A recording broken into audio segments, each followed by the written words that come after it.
बहावल नगर से भाई अबू बकर साहब ने सवाल पूछा है। वो लिखते हैं, उस्ताद मोहतरम, एक मसला पूछना चाहता हूँ कि गांव में लोग जानवर हिस्सा पर देते हैं। मसलन एक बंदे ने 1,00,000 रुपए की गाय ख़रीद कर जानवर पालने वाले को दे दी। 1 साल बाद वो 2,00,000 रुपए की फ़रोख्त हुई, तो इस सूरत में मालिक अपना 1,00,000 रुपए अलग कर लेता है, बकिया 1,00,000 दोनों के दरमियान बराबर तकसीम किया जाता है। जबकि जिसने जानवर की देखभाल की होती है उसने तकरीबन 1 साल में 80,000 रुपए का चारा खिलाया और मेहनत भी की होती है। इस सूरत में तो पालने वाले को नुकसान होता है। शरई एतबार से जानवर हिस्से पर देना किन सूरतों में जायज़ है, वजाहत फरमा दें। अबू बकर: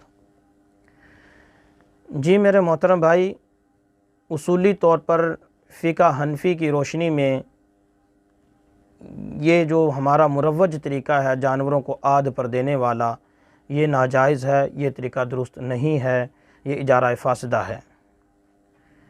अलबत्ता अगर आप जानवर देना चाहते हैं, किसी को आप नहीं संभाल सकते, उसकी परवरिश आप नहीं कर सकते, किसी दूसरे को पालने के लिए देना चाहते हैं, तो उसकी बेहतरीन सूरत ये है कि उसकी उजरत मुकर्रर कर ली जाए कि 1 महीने में, मिसाल के तौर पर 1 महीने में इस जानवर के पालने का 1,000 रुपया दूँगा, तो जितने महीने पालेगा उतने 1,000 रुपये आप उसे दे दें। जानवर कुल का कुल आपका, उसका मुनाफा कुल का कुल आपका। लेकिन हमारे मुआशरे में जब हम ये बताते हैं तो लोग इस पर ये कहते हैं कि अगर हम उजरत मुकर्रर करते हैं तो पालने वाला फिर सही पालता नहीं। उसे पता है कि मुझे तो जो मेरी मुतय्यना उजरत है वो तो मिलनी ही मिलनी है, इसलिए वो चारा कम डालता है, जिस वजह से जानवर कमज़ोर पड़ जाता है। तो अगर ऐसा नहीं कर सकते, जैसा कि मैंने अभी अर्ज़ किया कि उजरत मुतय्यन करके नहीं दे सकते, दूसरी सूरत ये है कि एक हीला है कि जानवर को पालने वाले के हाथ आधा फ़रोख्त कर दिया जाए।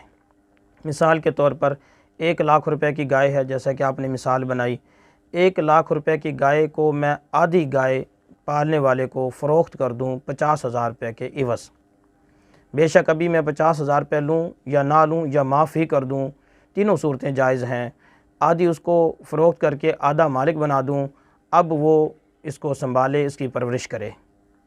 इसकी परवरिश में मैं कुछ इसको हिस्सा भी डाल दूँ, परवरिश में भी। जब ये जानवर बिके, तो मिसाल के तौर पर 1,00,000 वाला जानवर 2,00,000 में बिका है, तो ऊपर वाला जो लाख मुनाफे वाला है वो 1,00,000 में, उस 1,00,000 में से 50,000 मेरा और 50,000 उसका। और ये भी किया जा सकता है कि जो मैं उसको फ़रोख्त करूँ वो मुझे पैसे ना दे, बल्कि मैं उसे हिबा करके मालिक बना दूँ, तो इस सूरत में कुछ ना कुछ गुंजाइश निकल सकती है। बहरहाल हमारा जो मुरव्वजा तरीक़ा है, मैं अर्ज़ कर चुका हूँ कि फ़िक़्ह हनफ़ी की रूह से ये दुरुस्त नहीं है। मैं यहाँ ये भी अर्ज़ कर दूँ कि हज़रत अशरफ अली थानवी रहीमुल्लाह ताला ने इमदादुल फ़तावा में तहरीर फरमाया है कि अगर कहीं कोई मजबूरी हो, ज़्यादा अशद ज़रूरत हो, तो तवस्सो की गुंजाइश है कि जो मुरव्वज तरीक़ा है इस पर भी गुंजाइश है। लिहाजा अगर कोई इस तरीके से बच जाए तो बहुत अच्छा है, अगर कोई ना बच सके, यही तरीक़ा अगर इख्तियार करे, तो बकौल हज़रत थानवी रहीमुल्लाह ताला कुछ गुंजाइश निकलती है, लिहाजा उस पर अमल करने की गुंजाइश है।